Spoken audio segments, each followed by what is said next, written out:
Warning: the following broadcast contains strong opinions, playful antics, and controversial topics causing off-the-rails fun. Chances for being offended are higher than average for sensitive people. Viewer discretion is not advised. Live a little and have some fun.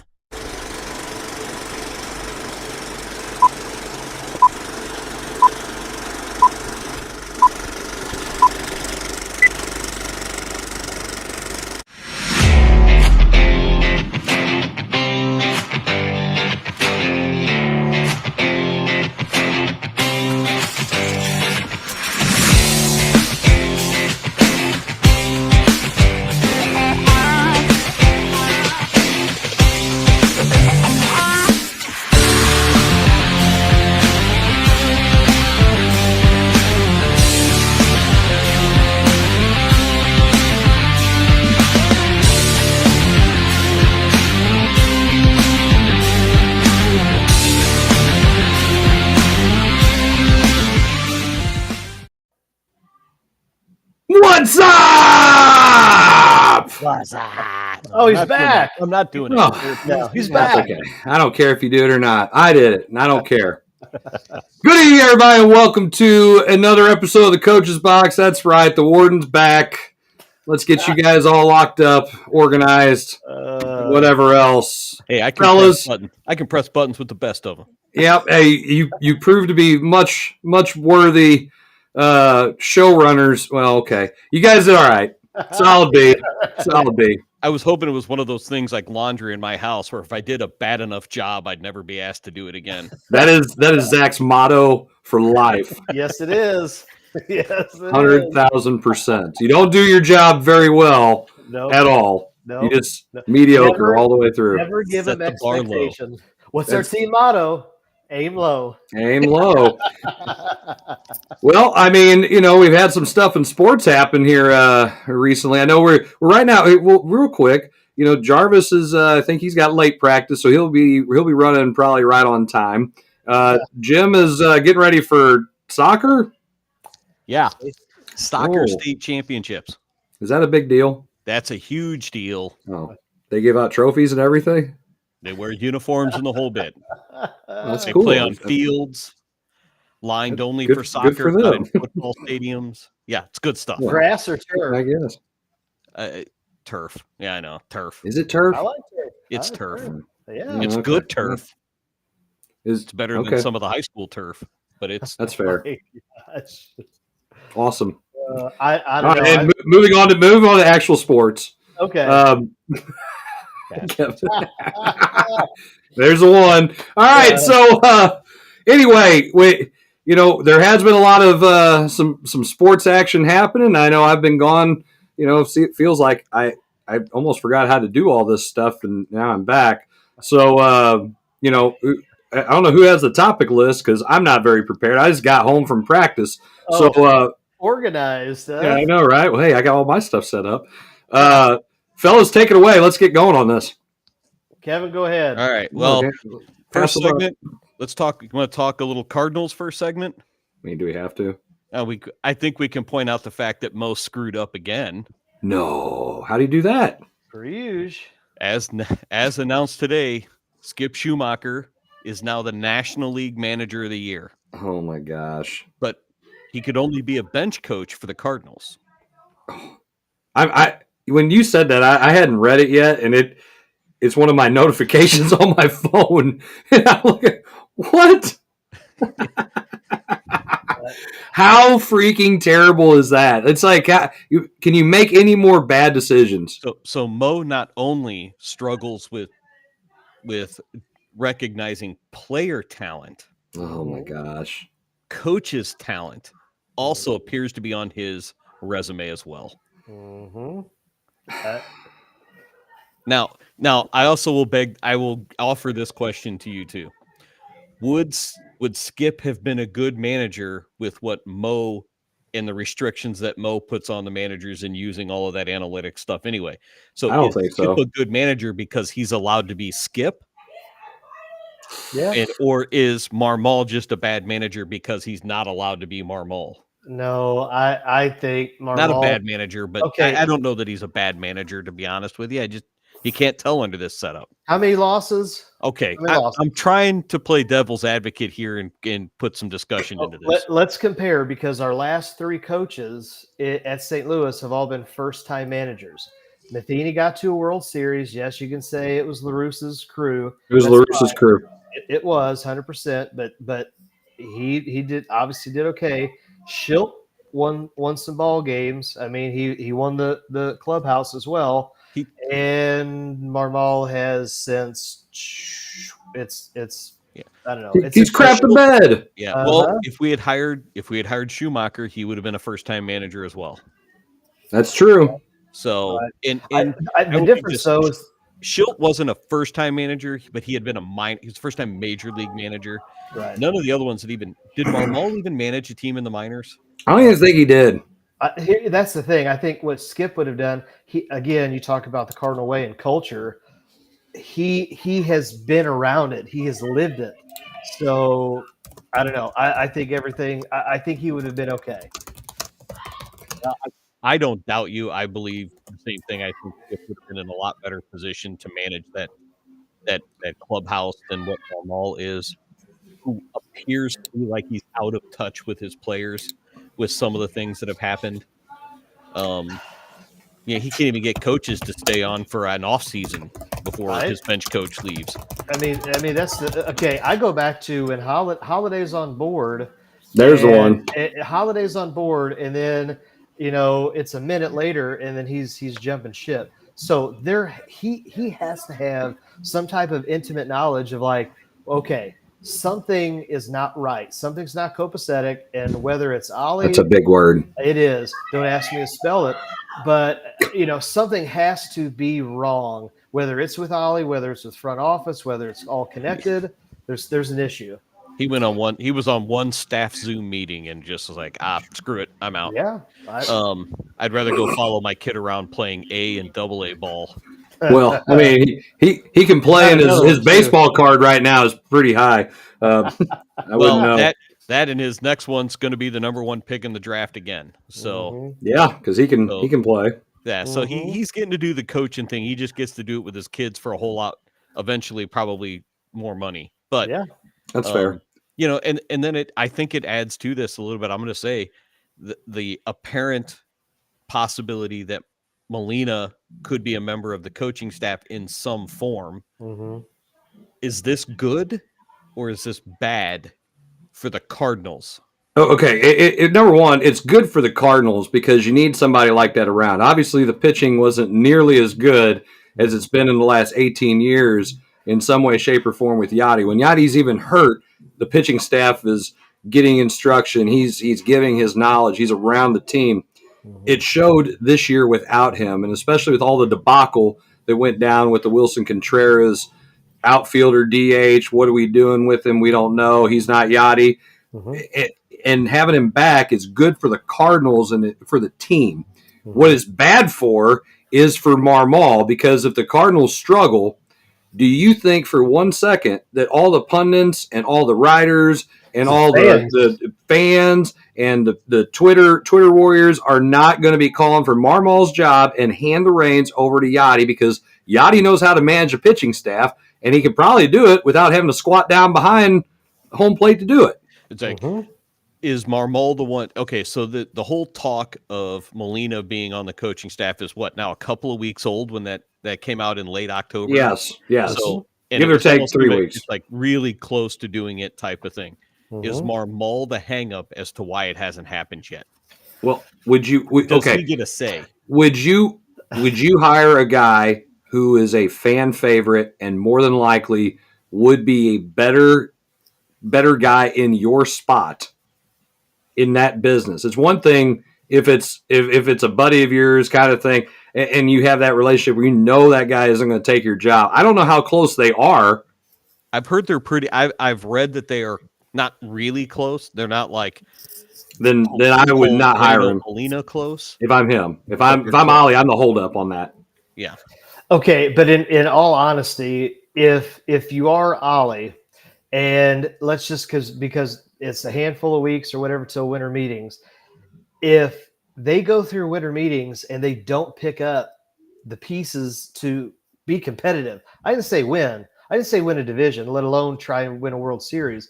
Just pick up some pieces to be competitive. Do you think Ollie's like, I'll go ahead and have Yachty because I know I'm not going to be around. I'm either probably going to get canned after the next year, or I'm probably going to look to go Nobody wants on to my train. own. Nobody wants to train their own replacement. Right. Right. I don't think Marmol wants to be the one that trains Molina how to be a manager. I don't think you have to train Molina how to be a manager. I was going to say, I don't know how much training he would need or take. Well, that's a good point too. Unless you say, hey, I'm going to take all the things you did and not do it because that, got however many losses. Hey, I'm going to show you how not to suck. And he matter of fact, it'd probably be Yachty helping him be a better manager if he's willing to take that instruction. I mean, who knows what the ego on both of these look like, as far as that's concerned. For me, as a Cardinal fan, lifelong Cardinal fan, watching Skip Schumacher win Manager of the Year is disappointing. Watching Jordan Montgomery win a World Series after we had him for we had him for a whole season basically when you have half and half. Watching him win it is disappointing because he pitched extremely well. And I thought with the Cardinals, he pitched extremely well. And that's a guy that we could have signed to a longer deal. We probably could have got him at a discount when we picked him up from the trade when we traded for him last year before he hit this year. Could have extended him for a couple years and got a really good deal on it, even though, we know pitchers are at a premium, and had at least one good step forward in as far as the rotation for next year. Right now, they don't even know how many pitchers are going to be available. They don't know who they're going to be able to get. They don't know if they're going to be able to afford anybody. They talked about all these guys that are going to be free agents, and now the price of these guys they expected to be down here, they're way up here because how they performed. Nola's out of their stratosphere. They're not. There's no way they can touch him. They have, the reports are through John Heyman, I believe, is one. It said that the two main suitors for Nola at the moment are Atlanta and St. Louis. Atlanta. Way before us. They'll have the money. And Jordan Montgomery, the three teams he'll look to sign with are the Yankees, the Cardinals, and the Rangers, the three teams that he's played for. I don't see him coming back to us. I say he's going to stay with Texas. If Texas can afford him with their payroll, he's going back to Texas. See, they have won. They have a manager who wins. They have an organization they are built for winning. They're built to win right now. They're not in a half-ass rebuild like the Cardinals are. And wait, would I want to start all over or want to be with this? By the way, Texas gets back their pitchers who are hurt too, who couldn't even. Scherzer's on his last leg; he'll be healthy. DeGrom didn't even pitch, and they won a World Series. They're the odds-on favorite to win it next year. Yeah. I go back to you bring up these names. I mean, you even look at like a Sonny Gray. Look at his situation. I can go to the Cardinals or I can go to the Yankees. Now he can't pitch in New York. Okay, here or wherever else he wants to go. That's true. Why would I want to go to the Cardinals and have to be their their ace when I'm an older pitcher? Or I can go someplace else that's a contender. I can be a 3. And I don't have all of the eyes on me. I don't have all of the pressure on my shoulders. And I'm still going to probably get paid more than what the Cardinals are going to pay me. And when your 15-8 record as a number 3 looks pretty darn good when compared to it being 12-10 as a 1 and it not looking very good. Right. Yeah. I mean, I say this, you look at Flaherty, figure out what he's going to wind up doing. But I look at him if he stays into Baltimore and maybe he doesn't need to be the one. I mean, he's going to have a lot more pieces around him to help him out. But that might be the best thing for his career. Is he obviously struggled being the one here in St. Louis with that expectation, whether that was the mental side or the physical side. So again, maybe it's a situation. All these dudes that leave St. Louis Maybe the reason why they're so successful is because they don't have to be the guys at the place that they're going to. They have to be the guy here. They underperform. They have all this anxiety or pressure on them. Then they go someplace else, and they can just be free and hit or throw. Yeah, we don't have to. Go ahead, Kevin.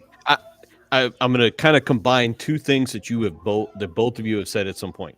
As a lifelong Cardinals fan, I want to be optimistic that the Cardinals are going to go get some of these pieces. Mm-hmm. As a realist, first things first, they have to prove to me that they're going to go spend the money first, and they haven't done that in the past. As a fan, am I extremely hopeful, and do I really hope I'm going to be surprised that they're going to fork over 5 years for $127 million for Montgomery and 5 years, $200 million or whatever, which I know it won't be that, $130 million for Nola or whatever, but I don't see it happening because it hasn't happened in the past. But man, would I love for this to be the year that somebody finally removes the wallet from his cold, dead hands. Okay. When in the history of the Cardinals have they gone out and signed a huge type pitching star? The only guy I can think of maybe might have been Izzy as a closer. You get Hudson when he's on the back end of his career. Mulder. Okay. Mulder would have been that one. Mulder. At that time, it was a big contract for a pitcher. Okay. One. And he sucked. You're not kidding. But what I'll say is I understand that. That's why I said what I said. Yeah. But do I really want to hope that this is the year that they do it, knowing full well it's not going to be? Yes. You're going to wish in one hand like Zach is over there? Yes.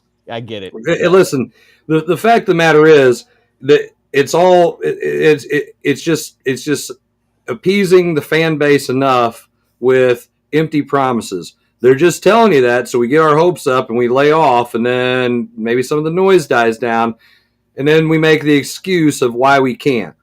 Like the Rays announced, I think that they're going to be open for trades for Tyler Glasnow.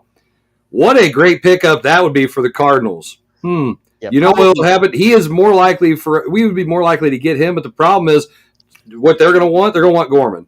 Mm-hmm. And if I'm the Cardinals, I don't trade Gorman. You know what I would have done? I would have traded Carlson last year, got rid of him out of my cold, dead hands, and actually had something who could actually pitch. The problem is they're going to have to give up the farm in order to get one of these guys that's even a number 2 or 3. That's the problem. So they got to give up somebody like Gorman who's already at the show. You can't even give up a prospect because you don't. Herrera is about the only guy that's a prospect right now. You're not going to do it. You're going to look at Tink Hence or one. And I don't get rid of him. Prospects. They'll be up. All those dudes will be up in spring training. You got to bring those guys up now anyway. One or two of them will have a decent spring training. Somebody will get hurt like a Matz or Hudson or whoever else. They'll have to bring them on the opening day roster. They'll probably get a start or two. And then when somebody comes back, they'll go back down to the minors. I mean, it's rinse and repeat, fellas. I told you guys this. I told you. We live in the show me state. I told you, get ready for 1990s outside of the 1996 year. Get ready for a decade of absolute mediocrity. I mean, it's coming. It's coming. I mean, I don't want to agree with you, but I feel like I have to. And I'll tell you another one that doesn't even have to do with Major League Baseball. You just look at the economy. Okay, look at prices, look at everything else. If we're in a Zach's making things political. No, I'm not making it political. I'm looking at things from an economic point of view. When look at the cost of living, again, you are an owner of a business. What is your goal as a business owner? To make money, to make profit. So if the prices of everything go up, that means your wallet's getting smaller. So what are you going to do? You're going to save. So yes, we're going to get Mike Leake 2.0. We're going to get Dexter Fowler 2.0 or whoever else. We're going to say that's a good deal.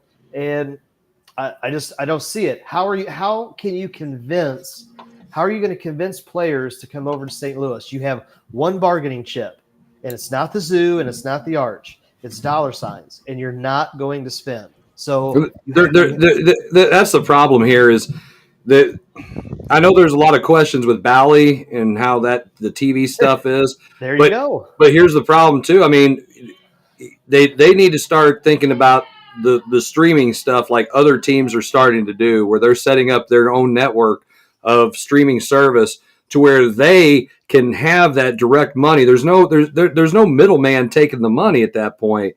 They're the ones who actually produce the product, and they put the money in their pocket from it. And if they're not going to do that and advance that way of thinking, then they will always be just above a mid-level spending team, where it's like, hey, we could be just good enough to maybe sneak into playoffs 1 or 2 times, but we're never going to be able to compete with top free agents. We're never going to be an attractive place for people to go when they're in the prime. I mean, there's going to be some guys who are going to be hitting the free agent market in years coming up because with prime years, they're not 32, 33 years old, because those teams started their clock sooner so they could compete. When you look at a guy like just Gunnar Henderson, who was Rookie of the Year, he's 21 years old. He's already played a full year. Now he's played a second year. His clock, he's going to be a free agent at like 26. Mm-hmm. Look at Juan Soto when his deal with the Padres is up. Mm-hmm. Those guys are in the prime of their careers, and they are going to be the guys that you're going to want to be able to get. Not some of these guys that are over the hill and they've seen their best baseball and their bodies are breaking down. They're going to be a full-time DH. Like Contreras right now, they expected to sign him as a catcher, and now they got to think about playing him as a DH because he's not that good of a catcher and he's in his now mid-30s. So what kind of guy are you going to get? And who's going to want to go to St. Louis if you're not an attractive place, and then on top of that, you don't have the money because you're not doing the deal. The TV deal, in my opinion, is the biggest thing. So you got to get on the streaming thing. They got to get those things going, self-produce their own product to eliminate that, and then take the money, put it in their pocket, put it back in the team. And this is going to sound silly, but you know who Probably did will. that and has done a very, very good job for the last 10 plus years and has nothing to do with sports? Marvel. Well, up until recently, because right? Well, yeah, because who's getting political now? No, but I mean, that's the blueprint of what they need to do. Hey, look who it is! Flat bill and all. stupid Lakers hat. Why don't you ever turn your camera to where it's not like everything's backwards? I don't know why it does that. It's the guy running it. That could be the issue. There's a little gear sign that you click on and you fix that. We've told you about this. He can do that. I don't know why it keeps going back to that. I don't know, Jason. I think Chris sets it that way, so he has to, your browser he gets to history. yell at you. Hey! Did you hear Hey, me? wait, I can read those signs behind you now. Did you hear me? He's probably clearing his browser history. That's what he's doing. That's what it is. Well, not on this computer, baby. Wow, that's a topic for another time, I guess. No. Anyway, Jarvis, throw in your thoughts here. We're talking about the Cardinals. Oh God! Boys made his day right there. Well, hey, we had Skip Schumacher right there. We would have fired Marmol last year and just hired Skippy Doo. What are we doing? Skippy Doo. Then I we like got. that one. I mean, I want to keep Willie McGee, and then I care less about the rest of the staff right now. Who cares? Get rid of them all. I mean, I don't disagree. And then, hey, would any other staff do any better with the parameters that are given to them by the front office? No, the parameters suck. Our owner DeWitt is DeWall. It won't open. We got Mo Zaylock and his bow tie and all his BS. I had an okay practice. Now we go straight into Cardinals, and that just makes it worse. Oh, it's rough. Kevin, can you tell if basketball season started? Yeah, well, everybody's Somebody's just a little extra. Chris, baseball cards or something? Yeah, what are you doing over there? They're just a little extra grumpy right now. He's looking at basketball cards. Okay, you're making too much noise. Talk about Ronald Acuna. Man, I got that like real cheap. Anyway. Man, your mic is super strong. Sorry. It catches everything. Strong. My bad. He's like, Jarvis is talking. I'm not going to listen anyway. So I can hear you. We've already talked about this a little bit. The Cardinals suck. I mean, the choices they're making are not. We're going to sit here and twiddle our thumbs, and it'll be, well, we tried. We offered them this, but we didn't offer them enough. Or he got another year there. We weren't willing to go that high. Hey, we are every free agent that we have been in you're the bridesmaid, but not the bride. Every freaking one. But again, as I was stating before you came on, who's going to come to St. Louis? I mean, we have nothing to offer except a high crime rate. So there's a chance you could get shot. So life insurance probably a little higher. We have income tax, so we're not like those other states that have no income tax. And wait for it, we don't have the money to pay like these other places do. So when you're not an attractive place to go and play, you got to pay them more, and we're not going to do that. So it's just not happening. I mean, I still think the TV deal thing's I think it's a big deal, and that might be. I'm not going to make excuses because I think DeWitt and Mozeliak suck royally, but I think that is probably one of their reasons for not spending so much is because they don't want to turn around and be the Florida Marlins of 1998, where they had to basically sell everybody off because they ain't got the money. Hey, it kind of turned out for them. They have well because about what 01-ish, That's a bunch of 03-ish, crap. they won the World Series. So They won it in 97 and 03. 03 worked out. Yeah, but they had some. I mean, it was a younger team, cost control team. We're going to wind up being a cost control team too in about 3 years when we're getting top 5 draft picks every year. Well, I mean, maybe it'll work out. Tanking seems to work in baseball. I don't know how. Tanking's got to be baseball's got to be the worst sport to try to tank in. Just because every draft pick is at least 5 years from actually helping you. It's kind of like hockey.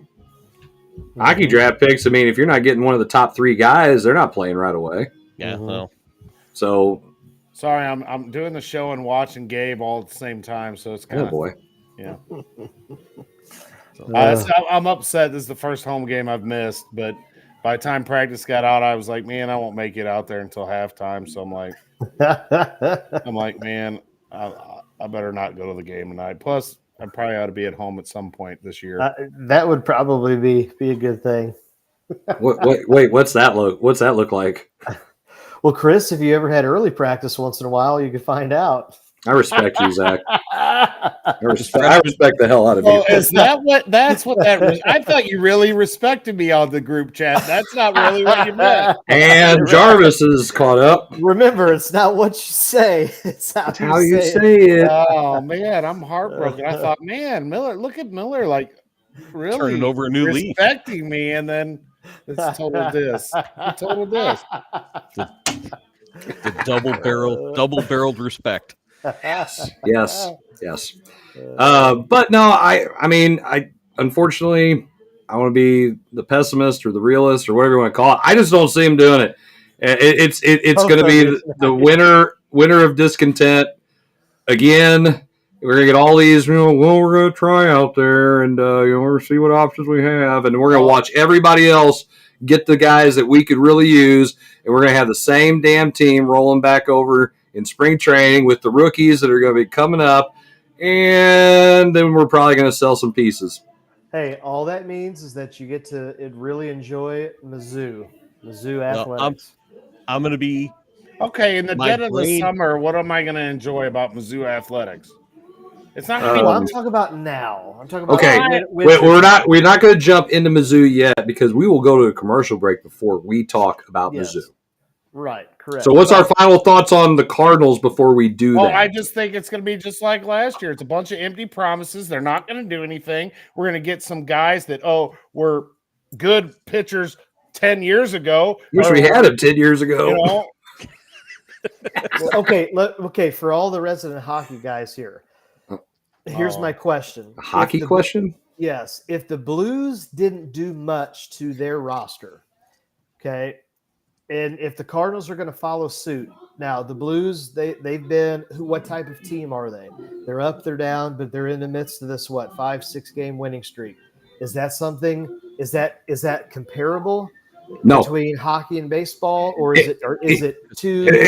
I want to jump in on this one before Kevin does, and here's why. Because the difference between how the Cardinals run things with their top down organization and the Blues, there might be a philosophical thing that the Blues have, but the fact of the matter is that I said this a long time ago on the show. Armstrong is okay with saying, you know what, I screwed up. Let's tear this thing down without tearing it all the way down, retool it, and then trust in the coach to make the decisions on how to play the players.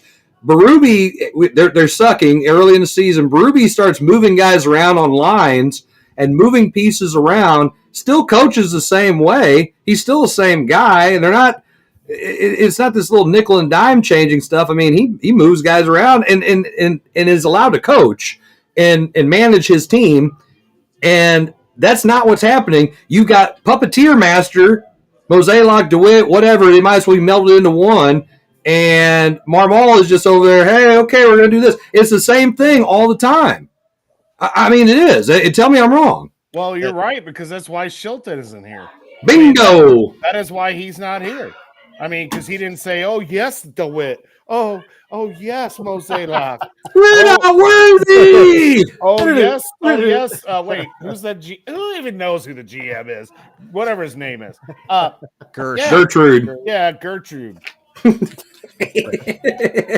and I was going to say exactly what Chris said, and I'm going to add it to that is the huge difference between Armstrong and Mosaic is I still believe this is the ability to judge talent within a player and then make good decisions financially. The players, it a pride factor? The say what?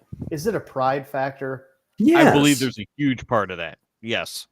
And it's great because you can see it. Last year, Armstrong put that team together and it didn't perform. On paper, that team should have been a whole lot better. Yes. And it didn't perform. So what did he do? He goes, all right, we're going to go get some things for these parts that aren't working very well. Off goes, last couple of years, off goes O'Reilly, off goes Tarasenko, the whole bit.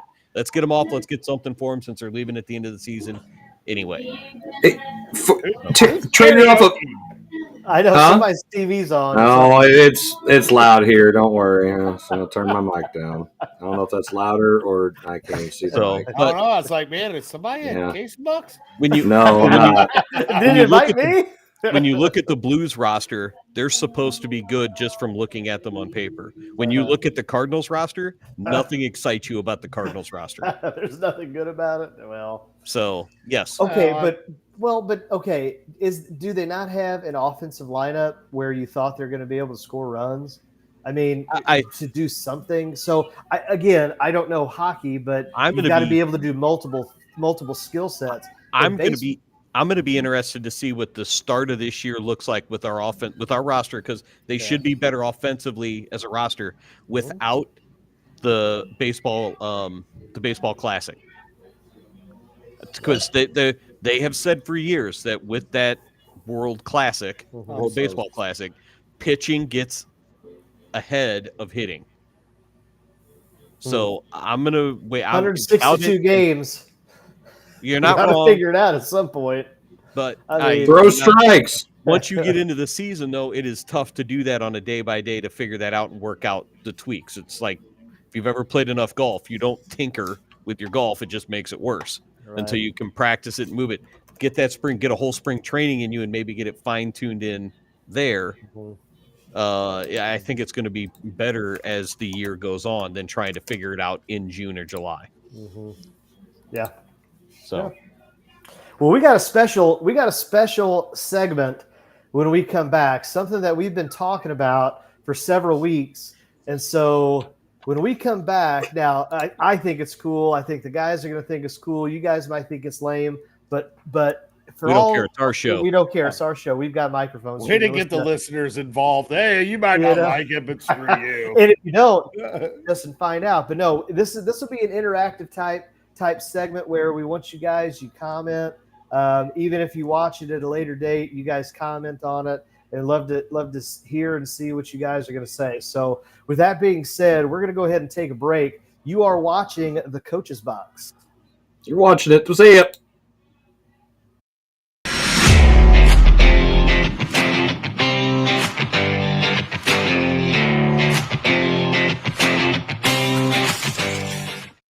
the play-by-play announcer who's in your ear all game long. And the more praise I heap on your team, the more excited you get. Touchdown! Now, you don't hear the upstairs toilet overflowing, and I don't mean with confidence. You wanted a bowl season? You got a bowl season. And if I can show up on game day, imagine what could happen the rest of the week. So get Allstate and be better protected from mayhem like me. Mayhem is everywhere. Are you in good hands?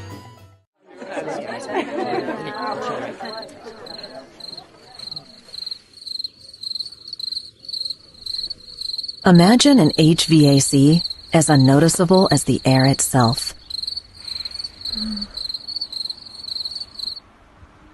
Sounds pretty good, huh?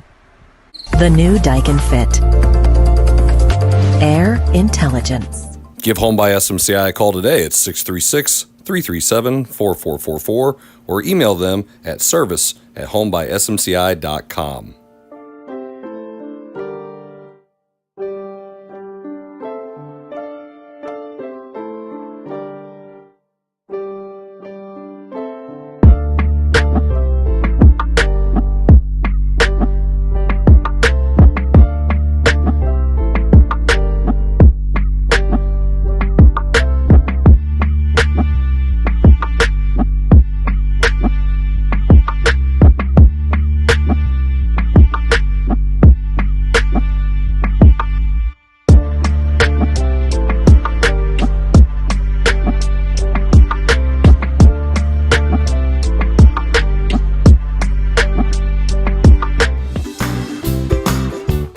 Guys, if you've been in to check out the changes at Case and Buck's Grub and Pub, stop by, check us out. We've got awesome wings, we got great pizza, we got a steak sandwich, a steak salad. Holy cow, we got games, we've got lotto, we've got cold beer, we've got a little bit of everything. Stop by, check us out, check out the weekly specials, barbecue, pork steaks, yum. Harold's Market, thank you, my friends.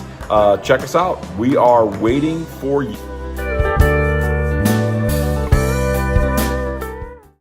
For 24 years, really enjoyed being a basketball coach. When I retired from coaching, I decided that I wanted to get back into the media world. I look at it from more of a coach's point of view. I love to showcase guests. I love to tell their stories, not just locally, regionally, but nationally as well. Joe Namath, Kurt Warner, Patrick Ewing, Peyton Smith. Not just talk about their accolades, but what they have given back to the game, what they've given back as leaders in their community. And I want people to be able to listen to my show and to be able to take that into their lives.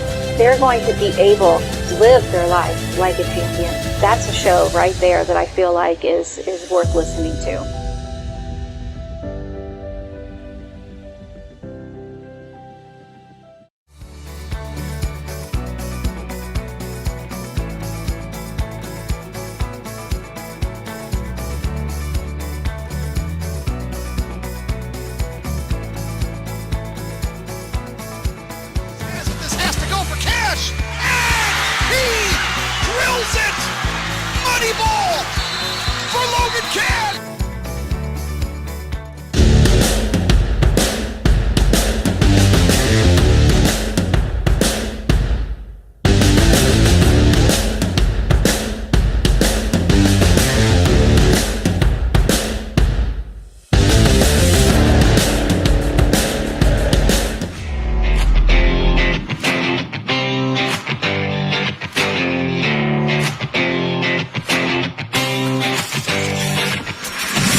All right, everybody, welcome back to our next segment of the Coach's Box. As always, you can go back and watch all of our episodes for free on our Facebook and our YouTube channel. We don't charge you anything because we're not one of those people who like to put things behind a paywall and have our sponsors help us put the show on and then charge you for it to watch it, because that would just be stupid.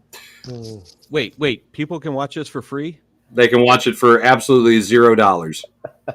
Man, that's value. That's great freaking value. What would they pay to watch us anyway? This is pure entertainment. Right. What level of pay are we worth? Right.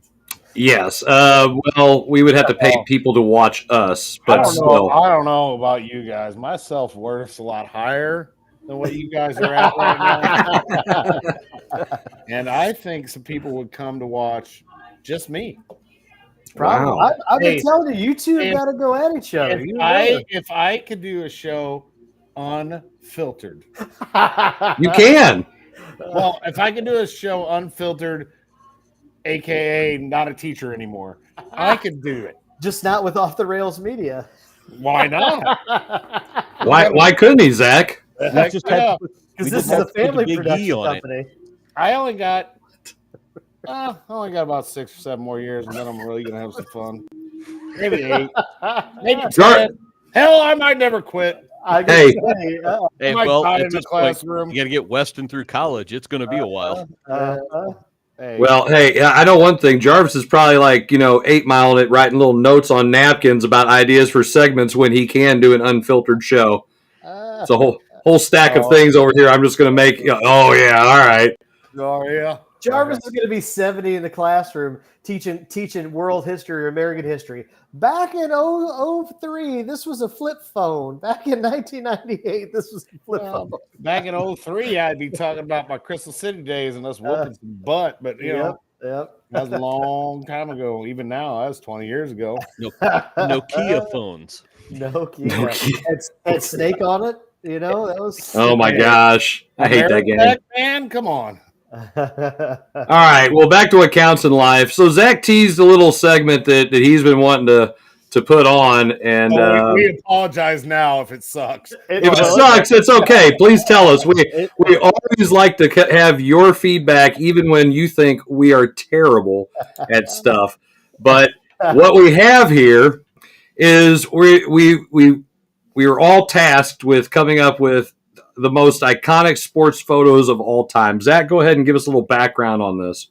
So, just doing some research for the show because, I try to be as organized as possible. Oh my gosh. I just don't show up a time or two, trying to help everybody. You've been better than Jim lately. It's all good.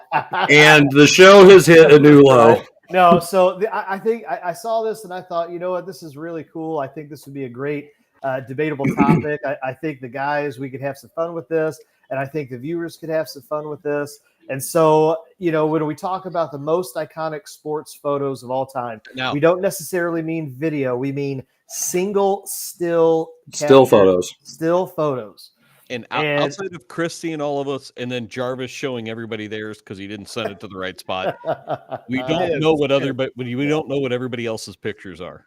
All right, now we'll say this: Jim did not put his in because he's dealing with soccer issues. Right. And again, there's the reason why there's always issues with soccer, especially with this show. But he had to find the different cards. He had the red, he had the yellow, he needed the fuchsia. I don't know. He was blue. Indoor has a blue card. There you go. Ooh, is it really? Yeah, it's for the penalty box. That's too damn confusing. You just got to keep it simple. All they do is kick a ball and run after it. I mean, how can you screw that up? Right? Oh, trust me. As a guy who coaches, what are all these can happen cards a lot. for? I mean, golly. And then if they get nicked, they fall down. Blah, blah, blah. I don't know. Some of your Lakers do that, so I know. AD, I wish they'd get rid of him. Hey, did you see? Oh, well, we'll go talk later. The LaFlop, you mean? LaFlop, yeah. Oh, but it was the rapper came out and said the Lakers can never win a championship until they get rid of AD. Lil Wayne. Wow. I said amen. He's an expert on basketball, isn't he? Oh, dude, it was a great segment. I saw it on All right, let's get going on this. So we'll go and do our first one here, and I'm trying this little thing here. So if it screws up, I'm just gonna blame Zach. So I know it's all right. You're used to it. All right, so our first iconic picture, if it'll load, wait for it. There's Kevin's pick. Yes. So go ahead, Kevin. Tell me why. Tell us why. It's just it's Americana to me. It's the great American celebration of the underdog defeating the big guy. it's David over Goliath. It's tremendous. And it really wasn't this way until I saw Miracle, and you see what went through that process to get there. And it's one of my most favorite moments of all time in sports altogether. So, and plus we're beating Russia. That's always a big thing. Right. Well, when you're beating the communists, it is a big deal. Okay, Yes. Let's be real. It's like Rocky IV. I mean, come on. Yeah, right. You can do it. We can do it. We all can change. Hey, I'm telling you right now. Here's change. The boy can change. Yeah. All right. So here's what I think. This moment in American history and in sports history was so significant. And then you take that and Rocky IV. That's the reason why the Soviet Union fell. Bingo. Right there. First off, Americans weakened the Russians by winning this game. And while they're in the state of weakness, like as a culture, here comes Sly and says, hey, we all make a movie with the Russians where we tell them that we can change, they can change. And guess what happens? Boom. Couple years later, Soviet Union no more. Done. And Rambo, you got to add Rambo. There's a reason that you don't teach Rambo 3. Rambo 3. Reason why you don't teach history anymore. I'm sorry. Tell me I'm wrong. Tell me I'm wrong. You make a meme with Chris sitting at that table with that sign that says, tell me that Miracle and Rocky IV didn't end the USSR. That is I'm telling you, hey, one of my old JV coach used to tell us that. He's like, you don't really know what ended the Soviet Union? Rocky ended the Soviet Union by himself. He beat the big Russian. They all said, hey, we're done. This ain't working. Done. He went to Russia and beat the Russian. Home court advantage, not a thing. Rocky proved it, and he took him down. Yep, bingo. I'm telling you. Anyway, I love Miracle. I love everything about this picture because, just like Kevin said, name. Also, I'm going to throw from that movie. Name one coach that hasn't at some point started running sprints using the word again. I can't say I haven't. Because I have. Leave the keys. I'll turn off the lights again. I mean, it's an awesome thing. I don't know how exaggerated things were with the movie, but it's awesome. I freaking loved it. Now, I will say, I was debating between two pictures, and if I went with the other one, you guys would not have. You guys would have continued to give me crap the entire time. So my other choice. Impressed it was hockey. Yeah, my other choice was Brandy Chastain after she scored the PK in the '99 World Cup when she took her shirt off. Yes, you perv. All right, so let's move on to the next one now. With that, I didn't go with it, Jarvis. Anyway, all right. So our next pick, if it'll load, there's McVey's pick. Let's hear about it, Zach. 1988. That's nice. Dunk contest. You talk about this growing up. This was a coveted item that if you could afford it, you were going to hang on your wall. I remember finally at about 10, 11, 12, getting this as a present. And this was probably my favorite poster or one of my favorite posters. And you talk about such an iconic moment. This solidifies everything. This encapsulates everything that you want to say about Air Jordan being the all-time best. He is the GOAT when it comes to just basketball and competition and all of that. And I think that I think this is one of the most, if not the most iconic picture in American sports history. Well, I mean, dude, that was an awesome pick. I mean, that poster, everyone had it or tried to get it. I mean, I don't care what anyone says. That's the greatest basketball player to ever live on this earth, right there. And you can say LeBron and blah, blah, bull crap. That dude. If I'm picking a team, that dude's my first pick. Well, if he's not, there's something wrong with you. Now, That's all there is to it. I'm not going to lie to you.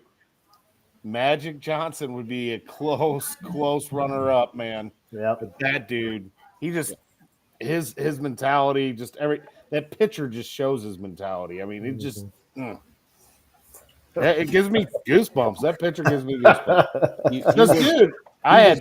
He was Mamba mentality before Kobe. Yeah, I mean, I had that poster. This is gonna date me a little bit. I had Daryl Dawkins when he Chocolate Thunder. He shattered the backboard. Oh, I had a picture of him up on my wall. Dude, posters were the crap back then. Yeah, they were. Yeah, well, I mean, the whole going to the store and looking through those. Yes, you'd look through all of them. Oh yeah, they'd have all those enticing ones they want you to get, and then you get to the sports ones. Okay.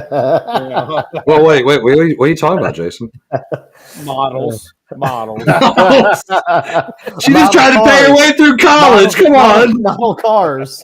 That's right. Model airplanes. I don't know what you guys are talking about. Oh my gosh, that just that escalated quickly. I'm going to tell you right now. To me, it was one of the greatest dunks of all time, because again, you're trying to do what Dr. J did. Dr. J was a little bit bigger and longer than Michael Jordan, and just the way this looks right now, I mean, it's just, you're right. It was one of those posters that everybody wanted. I couldn't find one, so I had a bunch of Jordan posters. He was my favorite growing up for sure. No ifs, ands, or buts about it. This was the one, when you put your posters up, you probably did the tacks.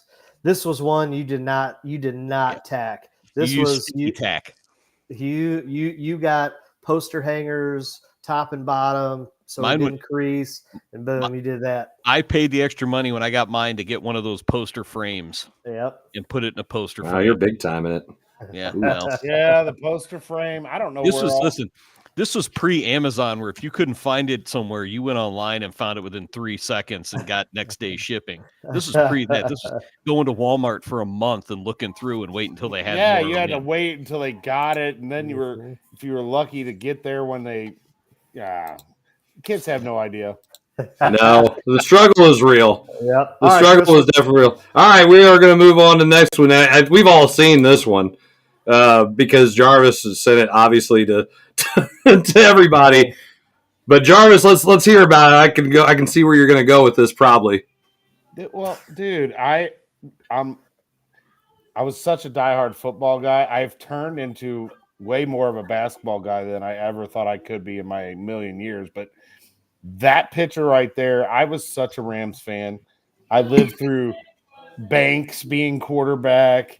I lived through a bunch of bad choices. Lawrence Phillips. God, that was terrible. And then, there was some good ones, Jerome Bettis, some others. But that team, that year, that tackle, I can remember I used to have, and I still do. I mean, Chris has been to one. I used to have a Super Bowl party every year. And that one, though, man, that one was awesome. And that is iconic St. Louis photo. Don't tell me it was a Los Angeles. This was not a Los Angeles Rams championship. Screw you. Screw the NFL. Screw Stan Kroenke. Screw all those people. This was the St. Louis title right there. And that picture, if he doesn't make that tackle, we don't even talk about that anymore. St. Louis probably wouldn't even know that St. Louis had the Rams because we wouldn't have won that. And that one gives me goosebumps. Wait! You forgot about the second greatest Ram quarterback. You didn't even mention it before Warner. The second greatest. His name was Chris Miller. That's right. Hey, Miller. I remember Miller time. First quarterback they brought in was Chris Miller, who happened to be a Pro Bowl quarterback when he was with the Falcons. Yes. I remember. I have his autograph too. I was probably Ryan Fitzpatrick played for the Rams there. Yes, he did. I remember going up to Mark Booger. Yeah, Indianapolis. This was when the Colts had Marshall Faulk, and it was that first year, and the Rams started 3-0 or 4-0, and it's Miller time. I remember it's Miller time. Yes, that's right. It was Miller time. And until Marshall Faulk, and he ran over, around, through, and that was that for that year. But that was a good game to go. And the Rams made one of the best deals they could have ever gotten in getting Marshall Faulk. Oh yeah.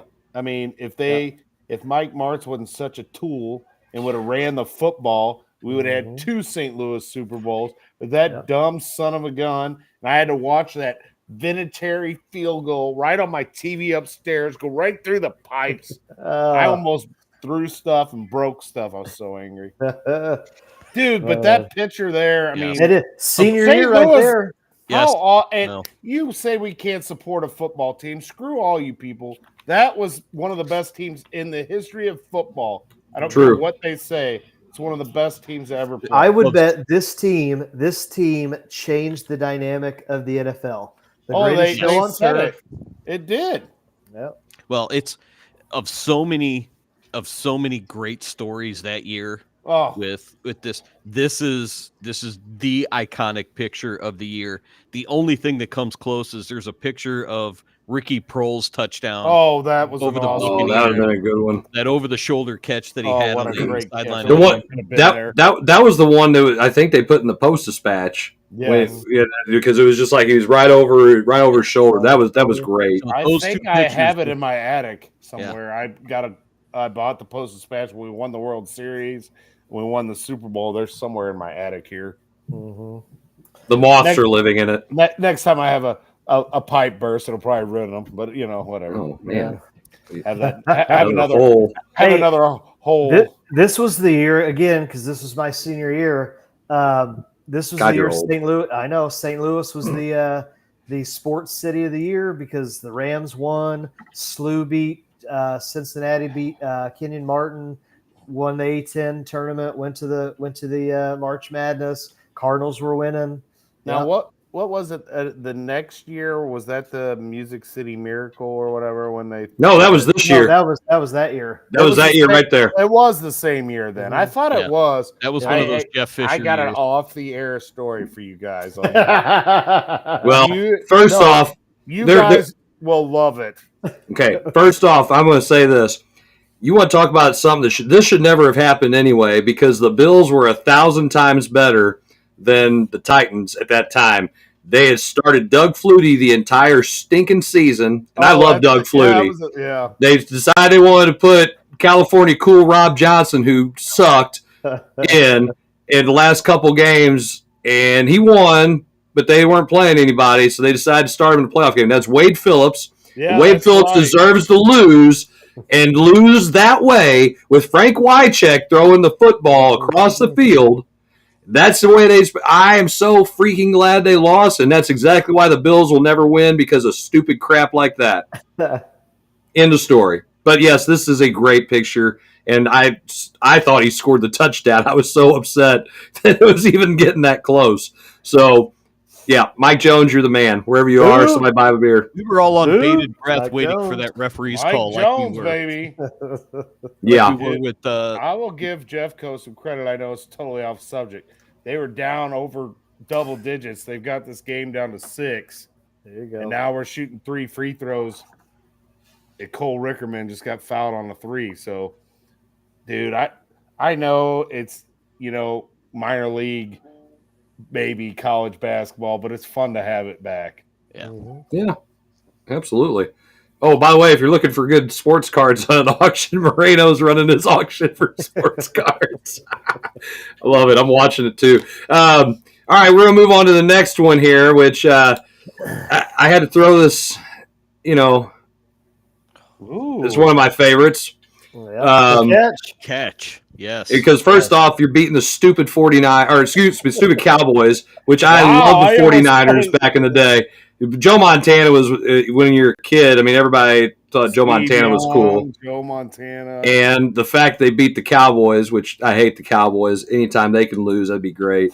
But, man, just, again, I mean, it's Joe Montana. He was so cool. Hey, look, there's John Candy over there. I mean, he's that kind of guy. Was that this drive? No. That was 80. That was when they beat the Bengals, I believe. Okay. But still, it's Joe Montana making this play, throwing over 2 Cowboy defenders, and there's Dwight Clark. Boom, right in the back of the end zone. Come out of nowhere.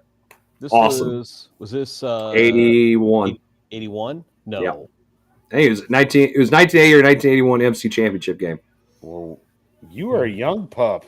I wasn't born, but I've watched. My dad has recorded all the games, so I would go back and watch them on VHS and watch all of this. Hold on, say it again. What? In 1981, you weren't born? Correct. Holy crap, you guys! You're old. You're old, Jarvis. You're old. We've already established the fact that I am the youngest one here, and you guys are old. Where's Jim? You're only a year or 2 younger than me. So cross him off the list. yeah. But no, I don't know. You guys want to throw your thoughts in on this one? January of 1982. That's a pick you weren't even alive in. I wasn't alive either. What? That's crazy. What's wrong with that? I wasn't alive for the USA's Miracle on Ice. I was, and I have an appreciation for sports even back before I was born. Jarvis, I was alive, but I mean, I picked. I guess I misunderstood maybe the assignment too, but I picked something dear to my heart. Here we go, something I lived through. All right, we'll give Jarvis bonus points. I would have thought that Jarvis would have picked the Muhammad Ali picture. I figured, or at least one of us would have picked, the Muhammad Ali when he's standing over. I think it was Sonny Liston or whatnot. Yeah. Okay, so wait, I got it. Frazier picture would have been okay. Yeah. So I tried to do this and I could not pick one. Okay, so I threw out some more. In not just this one as being the one that I picked. So yeah, I like your pick. I'm not dissing the pick. Okay, well I'm just saying there's more to this. Do you have some honorable mentions? Well, I mean, on here. Yes. Yeah. Okay. Oh, he got like that one. Oh, yeah. Hey. I remember that one. Yep. Everybody hates Leitner. That's one of the best 30 for 30s, dude. That 30 100%. I hated that dude. I could not stand Leitner. He could not stand him. I've never rooted for Kentucky except when they played Duke and that freaking gosh, I was not a Leitner fan. But then I loved his 30 for 30 though. The I hate Leitner? Yeah. Everyone hates Leitner, or I don't know. Yeah, but I know everyone hates Leitner, I think. I mean, but yeah, it was so cool. By the way, I'll send you guys this the link to this. I don't know if you remember back when when 1999 New Year's Eve, getting ready to roll over 2000, and ESPN puts this montage of the greatest sports moments of the 20th century in this little YouTube, or it's not a YouTube video. But in this little 4-5 minute montage, and the background music playing is Dream On. And I was like, man, I cannot figure out which picture, which one I want, because again, I am a huge fan of different sports moments, and most of them that I've got to see, like the catch, is video. So looking back, maybe if I see the pictures like in Sports Illustrated or the newspaper or something like that, and I watch that thing, man, and every stinking time I watch it, I get goosebumps. I freaking love it. I'll send it to you anyway, but I don't know if you guys remember that or not. And here's, remember the video, the thing. So then there's that one. That was my other one. Yeah. I'm telling you right now, I hate soccer and it's very well known. But when you're a kid and it's a no, don't go down that road. When you're a kid, I'm just laughing that you picked a soccer picture. And again, my whole family, it's American pride, okay? Because I am not and I make the joke all the time, like, if you don't like it, you're a communist. I mean, because that's my family growing up saying crap like that. We freaking beat the communists here, and it was a big deal. I mean, it was a big freaking deal. I couldn't tell you damn thing about soccer, but I know whenever we're all like going back to school, it's like, first off, did you see that we won the soccer game? Second, did you see she took her shirt off? I mean, it was like the coolest thing ever. 99ers. Everybody knew who Brandy Chastain was at South Iron in 1999. I'm just telling you. We're in the middle of nowhere. Nobody plays soccer. Nobody likes soccer. But by God, everybody watched this game, and we knew who Brandy Chastain was. She did take her shirt off. I mean, come on. I'll say this. I think, again, this team put women's soccer not only on the map, just globally. I think this set women's soccer above men's soccer in the United States. I think this team did that. Again, you could sit here, and at least back then, you could name all probably 5, 6, 7, 8 of those women. Mia Hamm, Julie Foudy. Exactly right. And see, I knew soccer players, Kevin. Right? Who played on the men's team? Kevin can't answer, but again, I'm tearing up a little bit because Chris knows who they are. Well, who? Donovan. Donovan's the only dude American soccer player. And he's retired at this point. Right. But you're looking at Christian Pulisic, Timothy Weah. I could go through the list, but that's a different story. Yeah. But Zach's right. This probably put the women's program ahead of the men's program in the U.S. And they were that way for a long time, winning 4 World Cups. And a lot of the casual soccer fan could name way more female soccer players than they could male soccer players. Even now. I do believe, I think this changes in 2026 with this men's team that we have. I think we are in a generation of our men's team that is where this generation was in 1994 and 1999 when they won their 2. Well, I mean, again, for a guy who knows nothing about soccer, and I'm not a soccer fan, the fact is, first off, it's the USA, and you had a bunch of. I mean, they had some personalities. I mean, everybody, you're a kid. Everybody knew who Mia Hamm was. I mean, shoot, you didn't know soccer, and you knew who Mia Hamm was. They dated Nomar Garcia-Parra for a long time or something. She was married to him. Yeah, married. Okay, so there you go. I mean, so yeah, she's married to him. Is she still married to him? Really? I believe so. Yeah.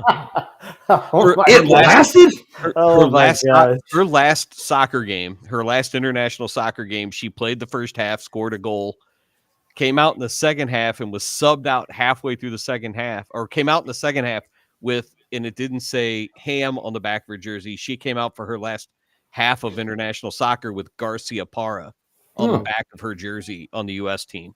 So I guess that did work out then. Yes. Anyway, but yeah, and then this goal, like I said, obviously, if you were around, if you were a sports fan at the time, you remember this. There was 100,000 people in the Rose Bowl to watch that PK happen. I watched it on television. There was it was basically an hour and a half worth of just back and forth soccer and then drama everywhere.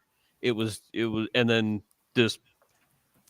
she wouldn't even be one of the top 7 players on the team. And she came up in extra I think it was an extra PKs. It wasn't even in the 5. I think they went further than 5. So I'm kudos, Chris. This would have been my other pick. I didn't pick it because I didn't want to catch the crap from you guys, but I'm glad Miller did it. Yep. This one actually was my number 1. I just didn't feel like dealing with what else. I don't know what else Miller's got, if he has any more, but I do. I thought I did. I see the message pop up, but I can't believe there's not one of David Freese. Well, see, if we were talking St. Louis, I think that would be on there. Well, and I agree with Zach because to me, and my interpretation of the assignment that Zach gave us was all time, and I get it. For me, all time, I'm looking at what is important to me, but as far as all time, why this is significant in sports, obviously what we just described, it put soccer on the map really for the United States, and it elevated women's soccer above men's soccer at the time too. That's just kind of what looked else at. You got, well, all time to me is what I took the assignment as. But anyway, that is one of the best pictures ever, and I freaking hate the Bruins, and it was against the Blues. Bobby Orr, correct? Yes, that is Bobby Orr. Find a better celebration goal picture. You will not find it. Was that his celebration, or was that him like actually after he scored? Like he was in the process of scoring that. Yeah, he scored the goal. The puck's down in the corner. Yeah, he got knocked out, but this is after he scored the goal. I believe it's a game-winning goal. Who was this against? The Blues in Stanley Cup Finals. Yeah. Yep. He gave the Bruins their first Stanley Cup in like 26 years. Good thing we beat them later on when I got to watch it. Yeah. I threw some of these together. I wanted to say that because Zach's like, hey, this is hockey. Yeah, This is one of the most significant ones, especially for the NFL, in the greatest game ever played. Overtime win for the Colts over the Giants. That was a big one. Jarvis was around then and watched it. I'll give you another one, but I think that's more video clips is the walking away. I thought about that one too, as far as how significant. I think that's more video. Yeah. Yep. This is one of my favorites. Mm-hmm. That's a good one. Yep. That's a great The video. Yeah. The video kind of does it, but that is a crazy important picture as far as sports is concerned. I say that might be the best video, the best clip of all time. Yep. Could be. My best video goes with my picture, and that's Mike Eruzioni's celebration after his goal with the running and the arms and that's pretty legit too. Yep. I agree. You believe in miracles, the whole bit. That's just yes. I don't know though, but I hear Lou Gehrig start talking. Yeah. Sports means something. All right. And then I had to go with it. There it is. The winner. Yep. That's the winner. Yep. Had to put it in there. So, because, that's still one of the best ones, man. Come on. Yeah. I think globally, that's probably the most iconic. I would go down that road. Mm-hmm. It's getting close to not being because boxing itself has fallen off. Right. Right. But his legacy. It just doesn't have the drama that it did in the past. Mm-hmm. It doesn't have the characters. Yeah. Yeah, it just doesn't have. I mean, there's just not a lot of Mike Tysons running around. Realistically, the fact is there's too many classes in boxing, and you have too many belts. So it's a very watered down thing. You can have a guy that has like 4 belts. Like why? How's that possible? And then he's a super light featherweight. Okay, I don't know what that is. I wish I was a super light featherweight. Hey, Rob Logan chimed in. He says this is the winner hands down, and I agree. It is. It's the most significant iconic sports picture, but I'm opinionated, biased. I picked it. All right, so we are late on a commercial, but we come back. We're going to talk some Mizzou. M-I-Z. Z-O-U. Oh, yeah, baby. See you guys in a little bit. We'll be right back. Yep.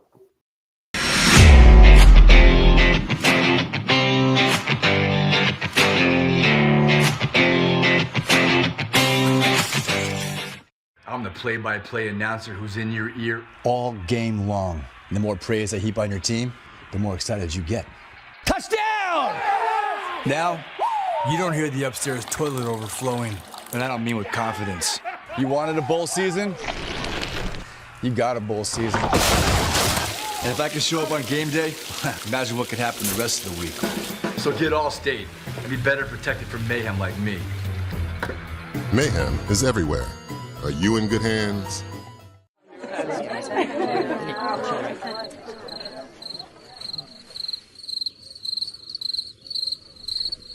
Imagine an HVAC as unnoticeable as the air itself. Sounds pretty good, huh? The new Daikin Fit. Air intelligence.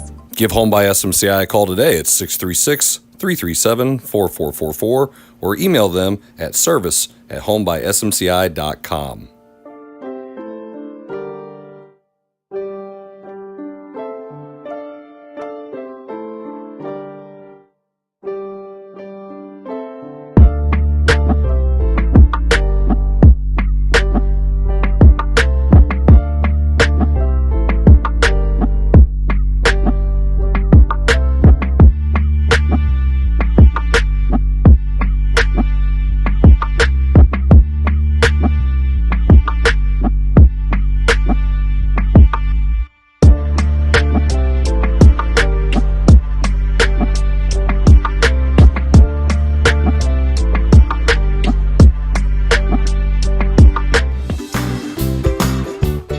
guys, if you've been in to check out the changes at Case and Buck's Grub and Pub, stop by, check us out. We've got awesome wings. We got great pizza. We got a steak sandwich, a steak salad. Holy cow. We got games. We've got lotto. We've got cold beer. We've got a little bit of everything. Stop by, check us out. Check out the weekly specials. Barbecue, pork steaks. Yum. Harold's Market. Thank you, my friends. Check us out. We are waiting for you.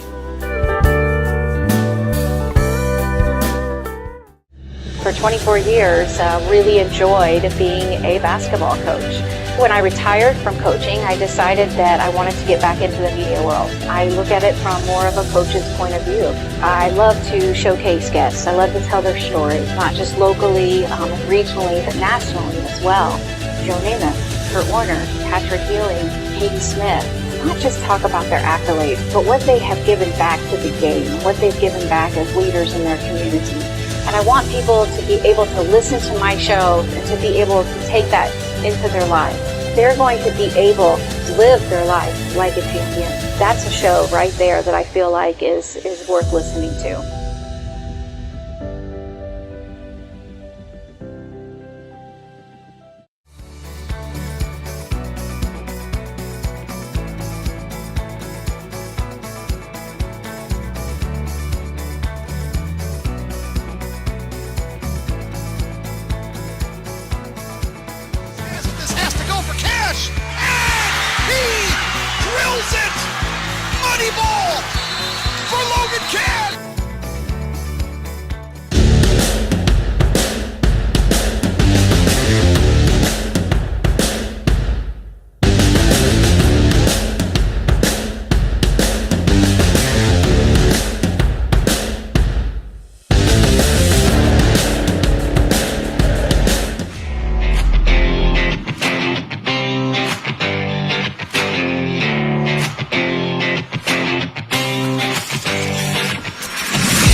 All right, everybody, welcome back to our third and final segment of the Coach's Box. Hopefully you've enjoyed watching our show. And if you'd like to watch our shows, you can always go back and watch them on Facebook or YouTube. You can watch them for free, absolutely $0 need to be paid. You can also listen to them for free, audio versions on Apple Podcasts and Spotify or iHeartRadio, or you can watch on the Streamline Sports app when they finally load up.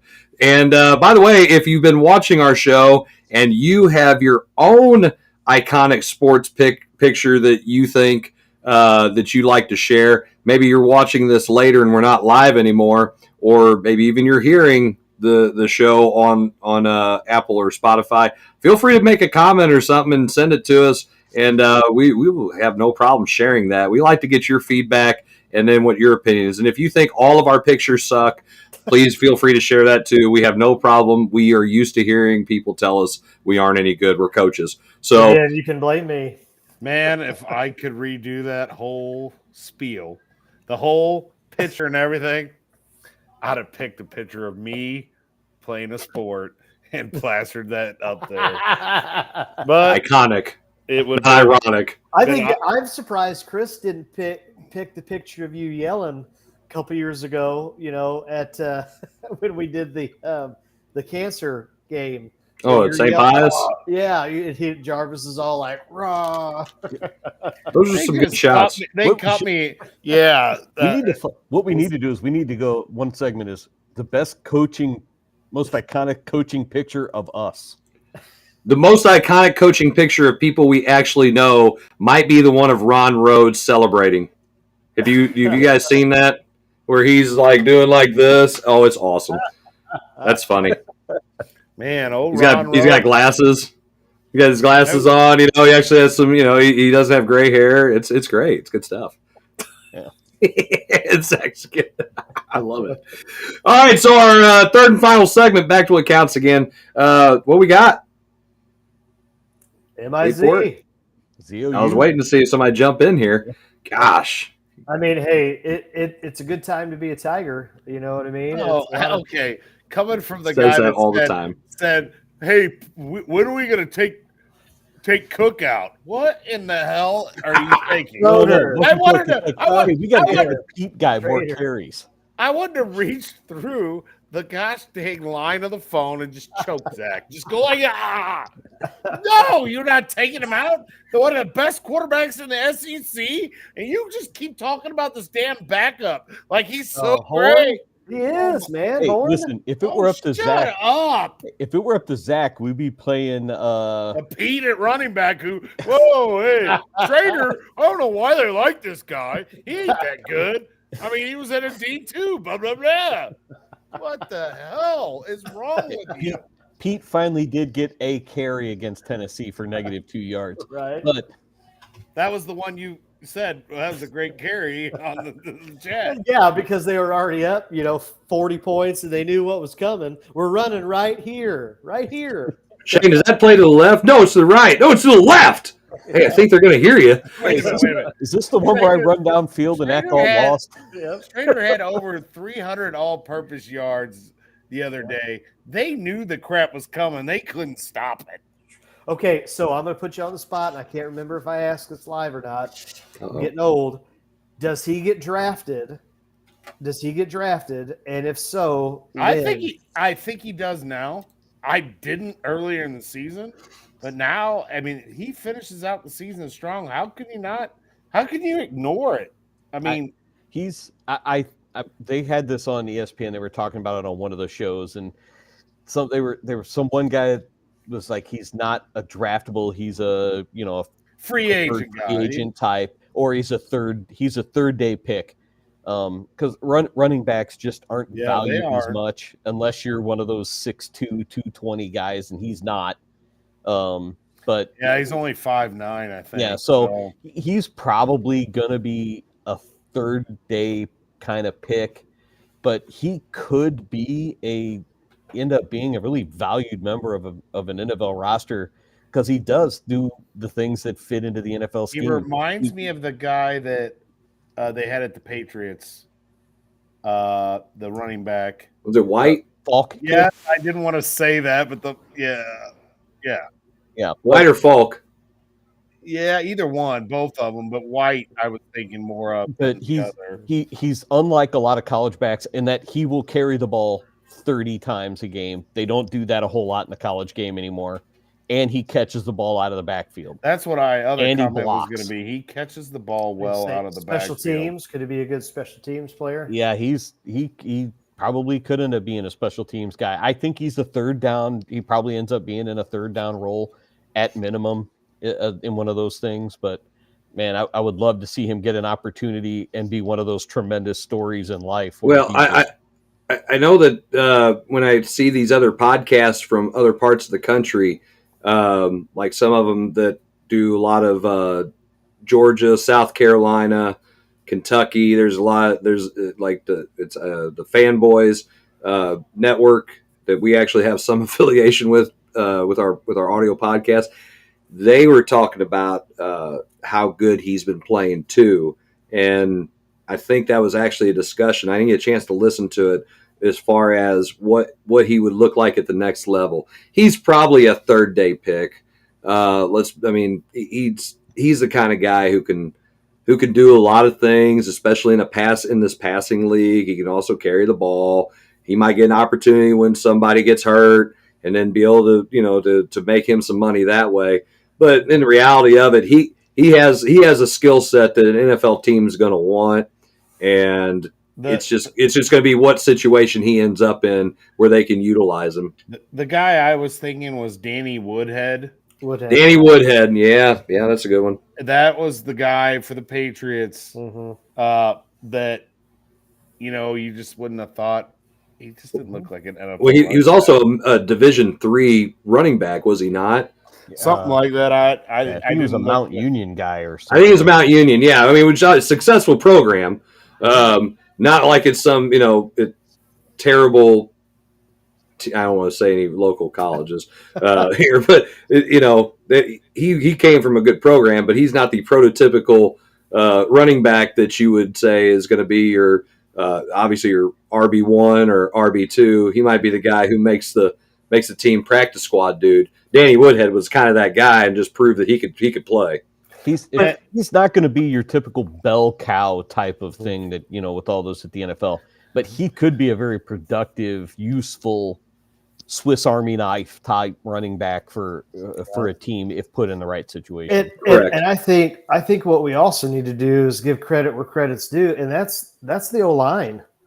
I mean, and he said it, and Cook said it, and they've said it multiple times in the post-game interviews.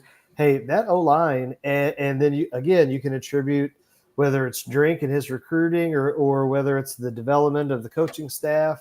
They have started to play in the SEC grown man football, and I don't care who it is. I don't care the philosophy that the other teams have. Again, as Jarvis says, if you're going to get 200 plus yards on the ground and another 100 in the air, if you're going to dominate like you do in the SEC of all conferences, then you know what? You have a program going in the right direction. I mean, how awesome is it? They're number 9 in the freaking country, guys. Right. And that's with 2 losses. Right. That's just the top ranked 2-loss team. In 2 games they could have won. Mm-hmm. I mean, And I said they wouldn't win more than 5 games. I'll stand corrected. I have no problem admitting I was wrong. Who had faith? Right here. Hey, Jarvis. And I will say this. When I said once they start getting it to where they can throw the ball downfield a little bit, that's going to open some things up. And if they do that, they're going to be successful. Mm-hmm. And I first off, the reason I say that I didn't think they would win more than 5 games is because they pull that Mizzou crap where they get your high hopes and then shoot you down. It's hard to be a Mizzou. Yes, it is. Well, so that's why I'm like, okay, I don't want to get my hopes up, so I'm going to go ahead and just shoot low. And we said this. We said this last week on the show. And I didn't watch. Right, because you were gone. But we said they need a signature win, not against. And I don't want to say a scrub-a-dub. Nobody, I mean, maybe outside of Vanderbilt's a scrub-a-dub in the SEC, but they just had never gotten over the hump with either beating another ranked SEC team or beating just one of those top tier teams. And I, again, when Tennessee rolls up 66 on you the year before and you're able to take care of business basically from the jump, I think that's a signature win. That's a feather in their cap. That goes into recruiting battles now. That goes into hopefully the rest of this season. This guy. What right? I'm just saying. They're gonna have to score 50 points to beat them. I don't know how they're gonna do it. They did score. Hey, they did. What did I say? I said I'd eat crow. I said Jarvis, we misheard him. He said they're gonna have to score at least 14 points to beat them, and he not was 40. right. Not 40. I will say I was very impressed with our defense. Our defense has played really well the last couple weeks. And our D line. They made an adjustment. Baker made an adjustment with his scheme. The last couple of weeks, he did it against Georgia, and it was super successful. And he did it against Tennessee. He went to 3 down linemen and added an extra kind of safety / linebacker to help in the pass game and the run game, and it has paid off. If we would have masterfully, we would have had that against LSU. We win. That spy on the QB. Yes, we win that game.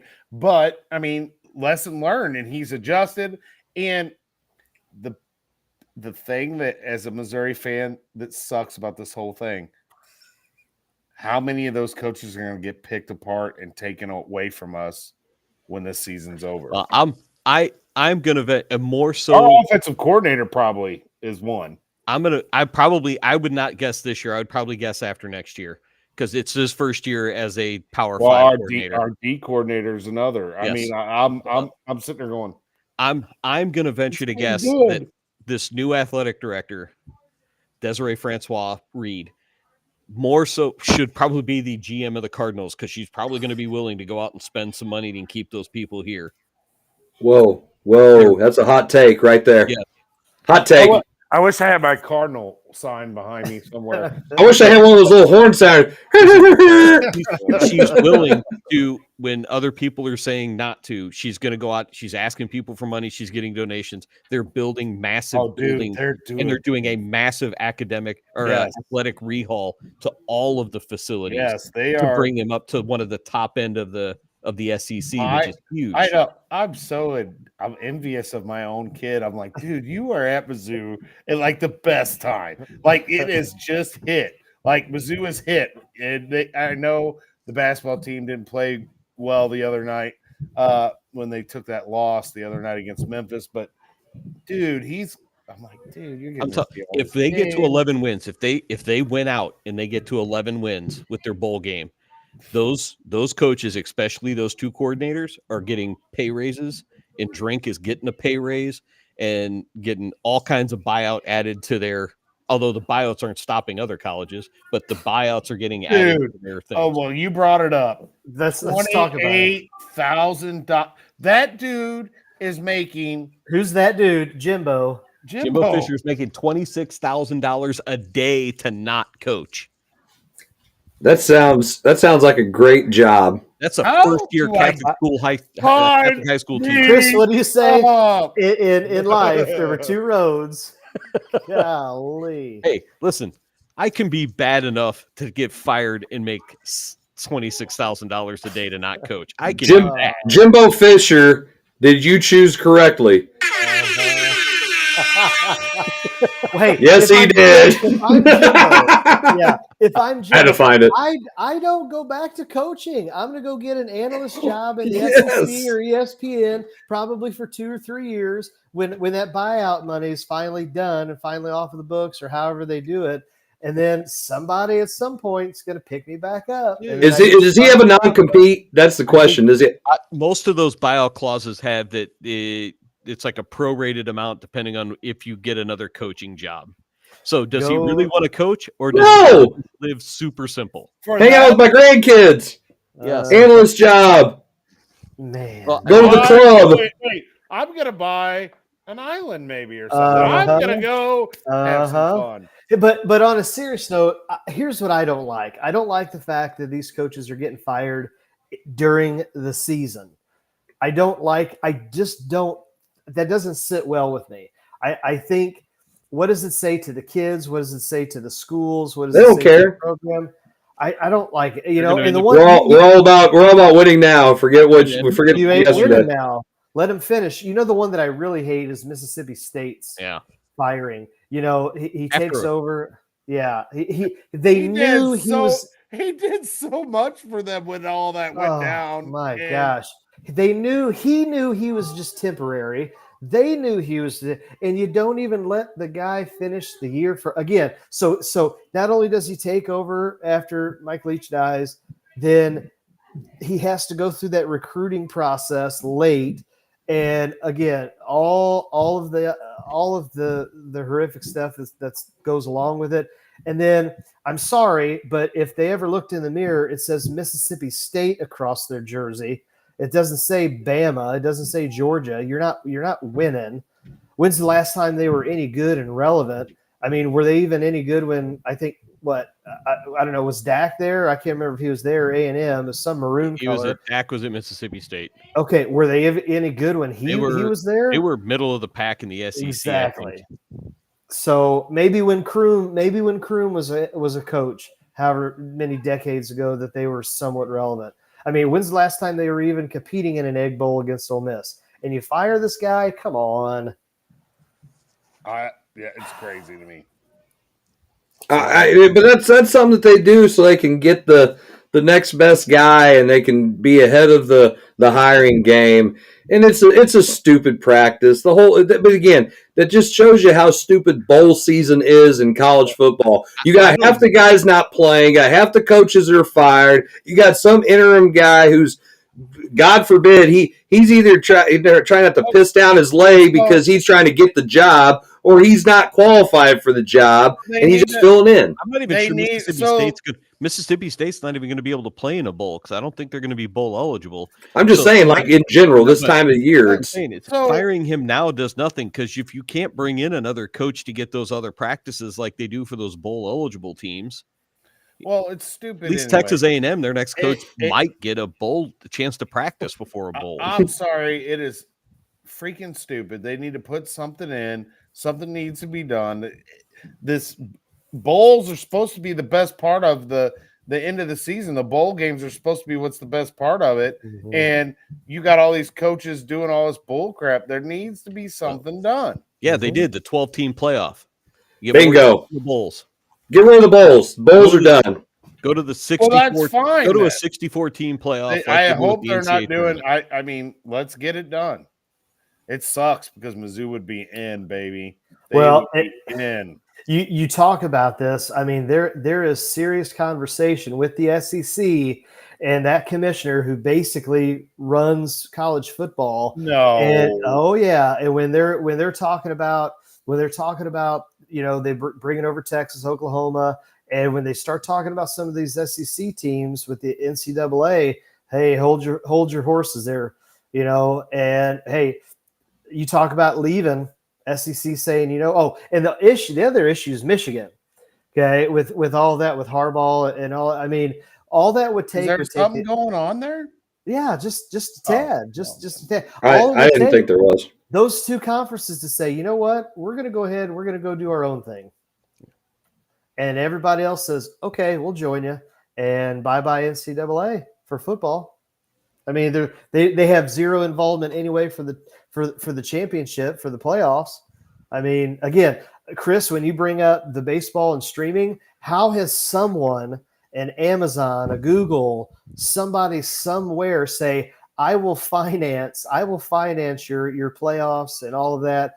Go break away from the NCAA. We'll go do it. I'm surprised that like Apple TV hasn't jumped all over it because this is up their recent alley in the way they want to do things. Mm-hmm. I'm surprised they haven't jumped at MLB for the opportunity to do it and then with revenue that they could bring in. I think I think the whole having games on Apple TV was the test run for that. Because as more people keep cutting the cord on DirecTV and Dish and have the access to high speed, like where I'm from, where there's none of that. Now all of a sudden those opportunities are there. Why do I want to pay for a Dish or something like that or cable TV when I can I don't want all the other crap. I want this and that's it. Mm-hmm. And I have it's instant. And you go from watching commercials to now having stuff on demand, and I can binge watch and I can do all this. Now I can binge watch all my sports too, and that's the next step here is Apple TV or one of these other Hulu or somebody who have and they already have sports that they're playing on there. Take that step, and when that happens, you watch. DirecTV is over right now. You got YouTube's taking an NFL ticket. Yeah, YouTube TV is taking an NFL ticket. That is the DirecTV thing. There's the three big competitors in this market for streaming sports as a whole for groups is YouTube, it's Amazon because they'll have the opportunity, and it's Apple TV. Yep. And one of the things with YouTube, whether it's college football, college basketball, even some of the other sports, you click on it, you can go to one of their channels, and it's got four different. Yeah, with the ESPN. The YouTube TV is fantastic with those multiplays. Yep. So what you're saying is I need to get rid of DirecTV. Yes. Yes. You might be one of the few people that are still doing it, but yes, I would go to a YouTube TV or Hulu or something like that. I like all these. I like to record. I like all this stuff. Well, I'll tell you off the screen, but YouTube TV is the way to go. It's got all of those too. This guy. Okay, now I know we're talking about Mizzou, but I want to throw I want to change the subject a little bit. No way. That never happens. Never. Wind change directions. Before we get off here, I know Zach's getting close to bedtime and everything, but we need to talk a little bit about some of the teams that are still playing football. Yeah. Locally. Do we have to? Yeah, locally. You got Crystal versus St. Vincent. Yep. Crystal travels down to St. Vincent. Now, I'm going to tell you right now, a lot of people didn't think Crystal was going to win last week. And I'm not saying that they're going to go down and beat St. Vincent. That it would be a tough task. But, man, someone running water? Anyway. Hey, is that coming out of your ceiling? Oh, my God! So you have Crystal and St. Vincent playing. Time out. Is that to go to the Final Four? No. Yes. Is it? Yeah, it's the district title game. Okay. Oh yeah. Yes, and because there's the size of that Class 1 district. This is the shortest trip that Crystal would have to make. Yeah, Fayette was in that district. Yeah. So you have Crystal and St. Vincent still playing. Those are local.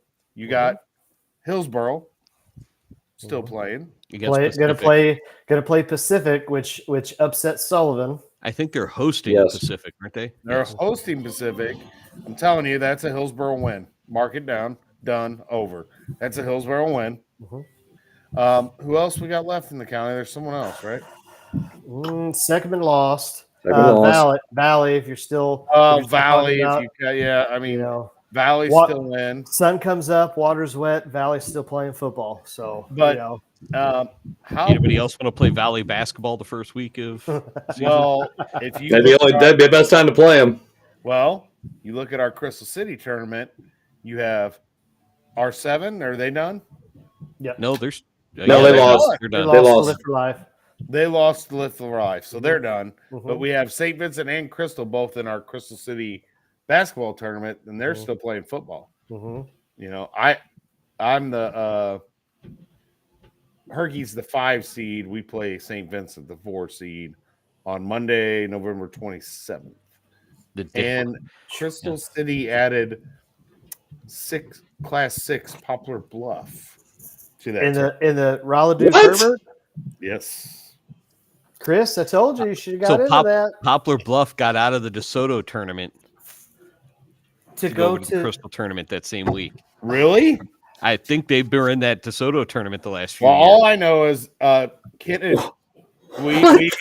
we got an email saying we had an opening because I guess McKinley, is that right? Yeah. Yeah, they dropped out, and that was just a couple weeks ago. Wow. That sounds familiar. Yeah. Okay. Go ahead, Jason. Sorry. I'll comment. I'm guessing that's all they could get at the time. 2 weeks left. 2 weeks, 2 or 3 weeks prior. Okay, head coaches, why, if you're running that it's a small school tournament. It's the Raleigh Kerber tournament. It's a small. I get it.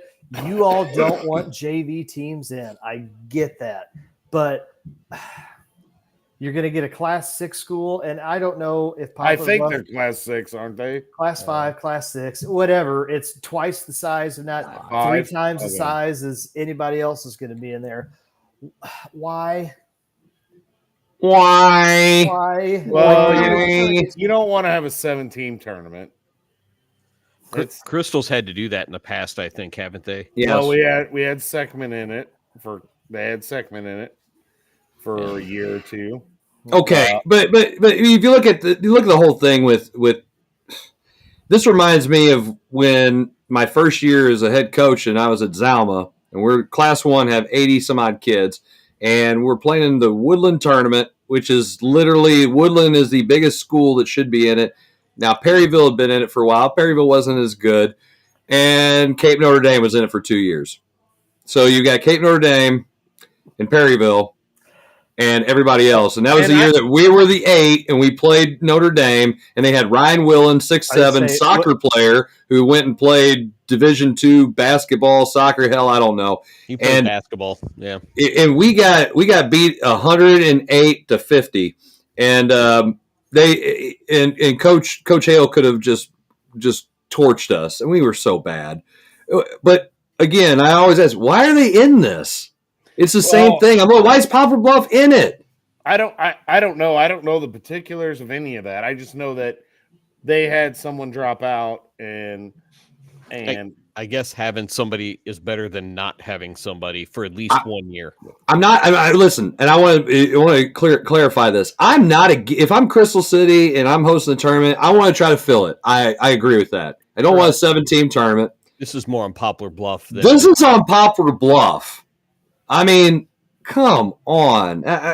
There's got to be something better than that. And Coach Durden does a great job with those kids. He's a great coach, and I played at Portageville for Coach Bible. Come on, there's got to be better option out there. No, I don't know. I don't know. Sometimes you get in a jam with trying to get in a tournament or out of a tournament or whatever. I don't know what the particulars were. I was just glad we filled it. Poplar Bluff only had 10 wins last year, but they played 17 ranked opponents or something like that. So tough team to be in that tournament. They're the 1 seed. 2 seed is Saxony Lutheran. Wait, you didn't get the 1? How would I get the 1? Okay. So 1st seed Poplar Bluff, 2nd seed Saxony Lutheran, 3rd seed is R7, 4th seed is Vincent. We're 5, Crystal 6, 7's Grandview, and St. Louis Patriots is 8. So, hey, have fun with that, Patriots. So, again, if I'm the Patriots, I'm saying I'll go find someplace else to play. See ya. Why? If you're the Patriots, why put yourself through that again? Why? Well, I can't say much. We had a Pacific in our tournament, our Bruce Thomas tournament. We had Pacific and Northwest. You had Northwest. Pacific and Northwest. You had Christian or not Christian Legacy. What was the Legacy school? Gateway Legacy. But we did have Pacific teams. You've already had teams in that tournament that were big, and you've already had said, I'm saying you, not you, Jarvis, but in general, hey, we want to make this a big time type tournament where we are getting bigger schools in, whether that's the girls' side, whether that's the boys' side, or whatever. I don't know that we ever said we wanted to make Bruce Thomas big. It started out, it was a bunch of smaller schools from St. Louis area and a couple Jefferson County, and now it's changed a little bit. We added Pacific. You get in these situations now because of the rules changing and people jumping in and out of tournaments. And no one, some teams, they make a commitment at one point and then they just get out. Well, it's funny you say that because we just actually got notified we were being dropped on a game that we thought we had a 2-year agreement on yesterday. So I didn't see that one coming. And that's just something I guess you get to deal with. And now I thought we had just filled the entire schedule, and because we picked up, we're going to go play at Waynesville on December 16th in their Route 66 shootout. And as soon as I put that one in, I get an email a few hours later that we were being dropped by another team. Who'd you pick up? Are you playing Waynesville, or are you playing somebody like Blue Springs South? We are playing Waynesville at Waynesville in their shootout. So I know how you Chris, like to play larger schools. So I was going to say, so Chris, if you have an opening, hey, CBC, DeSmet, Kickapoo. I respect you, Zach. I respect the hell out of you. Lancers out of Festus, Missouri have an opening to fill. If you guys, we've played Waynesville about every year down at Rolla anyway, so it doesn't matter. Yeah. Are you not in the Rolla tournament anymore? We are. Oh, you are. Okay. Yeah. Well, I was just throwing it out there because it's something coming up. When's your first game then, Chris? Why? So you can call the team to scout? Oh, here's paranoid Chris Miller again. We play into the film from Huddle. Are you serious, dude? You can go on YouTube and find it. It's we play at Van Buren at the Current River Challenge. We play Woodland. They got a really good team. And what's the date on that? Saturday after Thanksgiving. Oh, so you still got a while before you play your first game. While being next week and 2 days. Well, Saturday after Thanksgiving. I mean, the first Thanksgiving is next week, Jason. Yeah, I know. Yeah, but I mean, the first opportunity you can play is what, this Saturday, right? Friday. Something like that. Friday. Yeah. When they release the stupid district assignments, you get to play. And here we are. Let's go ahead. I want to wait on that one because we can spend an entire show of saying how stupid that actually is and why that is a stupid time. Why wait this effing long? See, this is what we tried to do last week when we tried to emulate Chris during the What About Jamborees discussion. You did a great, wasn't it, Kevin? Yes. You did I'll go back and watch that. Stupid. He did a great imitation of you. We're wiping before we poop. It's stupid. Wiping before we poop. That sounds like something he would say. No, I would not say it like that. We start our girls team plays Saturday down at Justin Ford puts on that good girls tournament down there at the Civic Center. Who do they have? Is down there that shootout, I mean, not shootout. Yeah. And, who do they have? Our girls play at 3:00 versus Arcadia Valley. So the Doc Kranza era will start. And then AV's supposed to be pretty darn good. I think their junior high team, now freshmen, were pretty salty down there. So well, thanks, Zach. I mean, just punch me in the stomach. But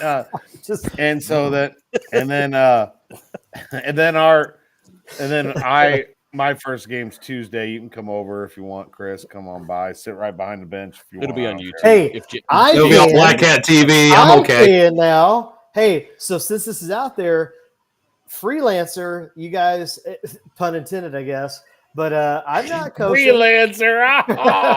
Hashtag freelancer. All of you coaches that need scouting or whatnot for a nominal fee, I'll sit right behind the coaches. Right behind the coaches. I don't know that that's legal, but whatever. Why isn't it? Us paying you to go scout game. Prove that you paid me. Hey, you don't have to put them on Mish or anything. Cash. Doesn't have interaction with kids. Straight cash, homie. Straight cash, homie. Hey, I mean, evidently, I don't want his advice anyway. Chris got rid of him, so I mean, you know. Hey, you know what? All of my great I can hire a lot of people to sit there on my bench like this. All of my ideas. Wearing jeans. The son of a gun. All of my ideas. He's like, I think I'm going to put him in when Zach's gone. That's exactly what I said. I wrote them all down. So you left, and now he's putting it all in. All of it. I'm like, thanks. Buddy. Not all of it. They are in there running the flex. I thought, yeah, I know, pretty much. This is a basketball. Dribble it 50 times before you think about shooting.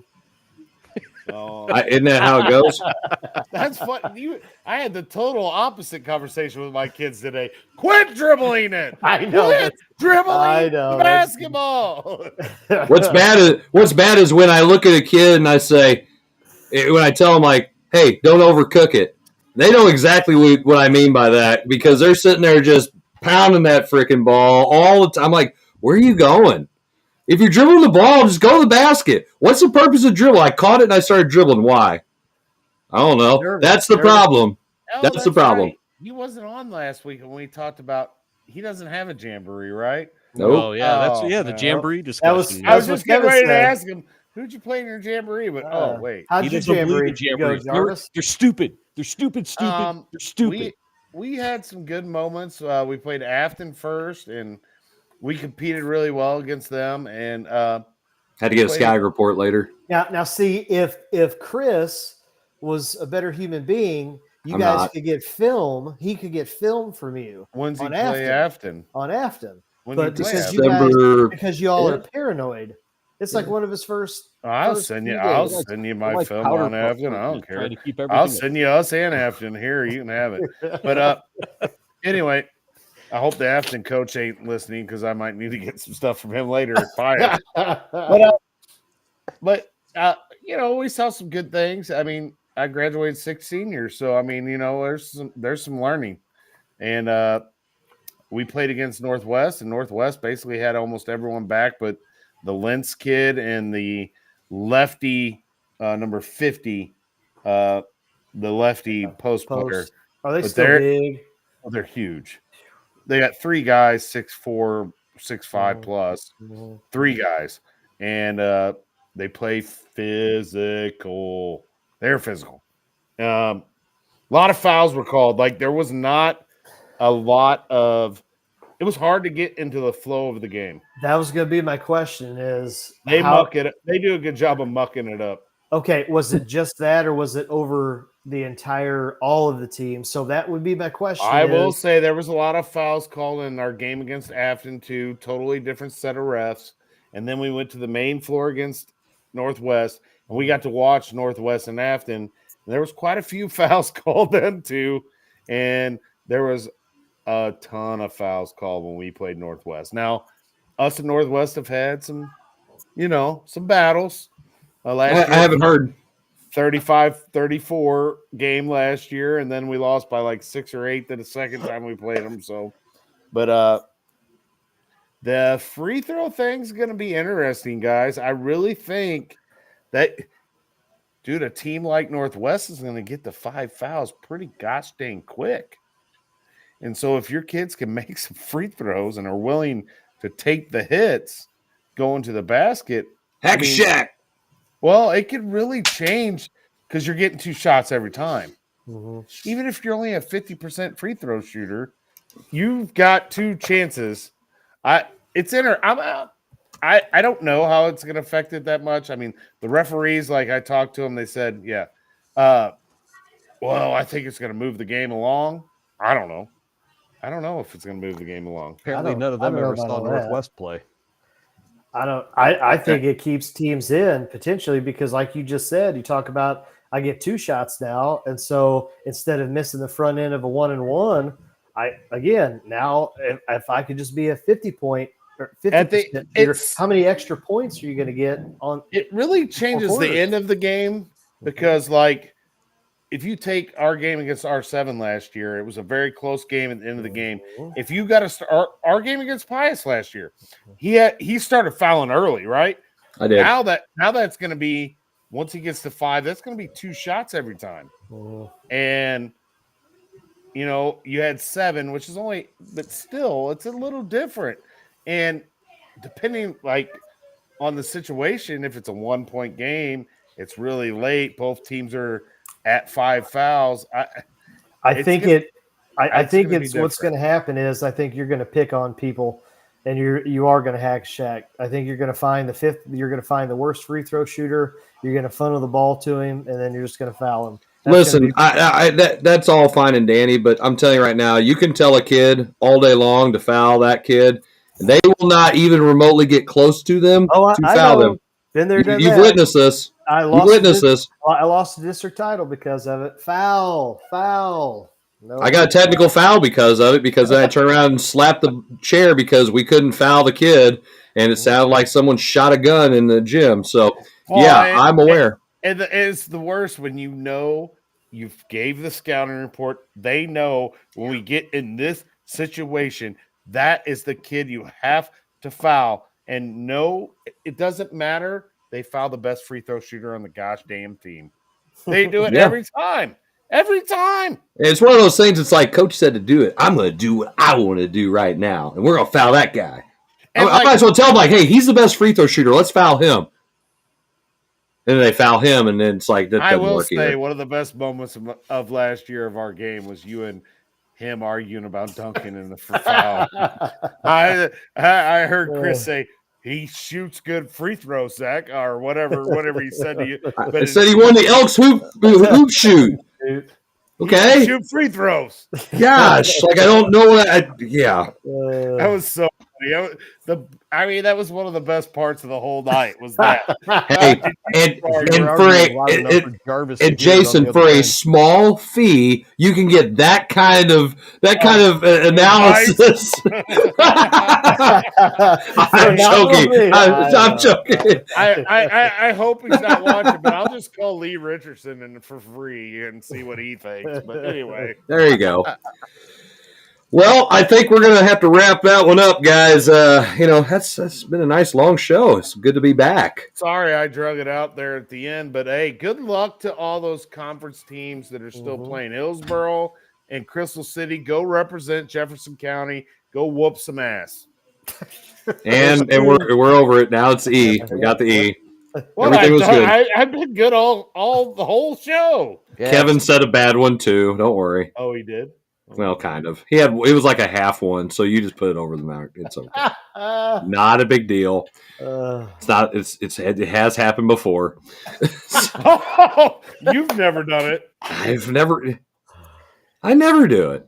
Oh, Hey, okay. ask Zach off the air. My count's been way down in practice. Trust me. Make sure you stay off the air. I got that Music City miracle I'm going to tell you about. Wait till all the mics are muted. Will. Yes, I will. And I was so worried about that last week. Oh, dude, yeah. I checked 3 times to make sure we weren't still on. Well, I appreciate we appreciate everybody tuning in for this episode of the Coach's Box. Next time we're on, it'll be episode 170. Cannot believe it. Can't believe we're still on. Yeah, I know, right. But clap for that. We stand on business, man. Hey, it's great freaking value right here. And we never know. I mean, we'll see. Hopefully next week is Thanksgiving, so we'll probably have to figure out what time is going to work. More than likely, if we do it, it'll be Wednesday. More than likely, it'll probably be virtual. But again, thank you guys for tuning in. You can always go back and watch all of our episodes, YouTube, Facebook. You can listen to it on Apple and Spotify, iHeartRadio, or you can just look at Jason's face right now for whatever reason with that goofy Lakers hat. The Lakers! Put a bend in it. Come on. Yeah, no kidding. Hey, you're the oldest one here. Put a bend in type it. of hats. It ruins I can bend that hat. Then throw it away if you can't bend it. All right. Anyway, enough of that. At least I don't have a sticker on it still. That's fair. That's the one caveat to this. Thank you guys for tuning in. We'll see you guys again next time. Peace out.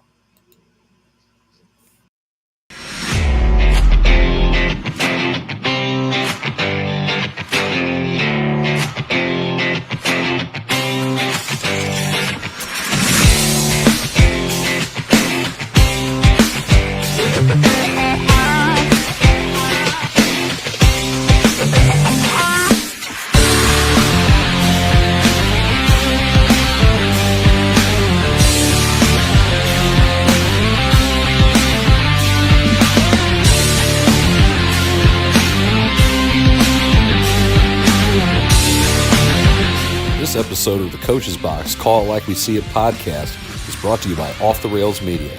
Life's more fun when you're off the rails.